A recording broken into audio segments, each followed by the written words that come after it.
Hey guys, welcome back. So in this video, I'm going to show you how to disconnect Ultrahuman ring. So open the Ultrahuman app, then head over to the ring icon at the top left corner, and then scroll down a little bit and you will see here disconnect or unpair ring.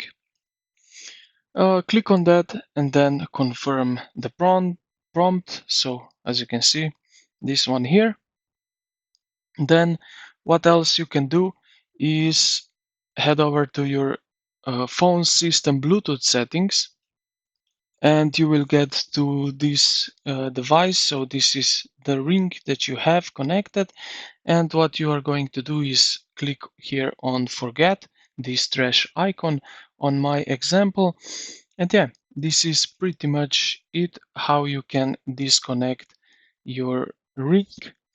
So I hope this video helped you out. If you did, consider to like the video and subscribe to the channel. Thank you for watching, and I will see you in the next one.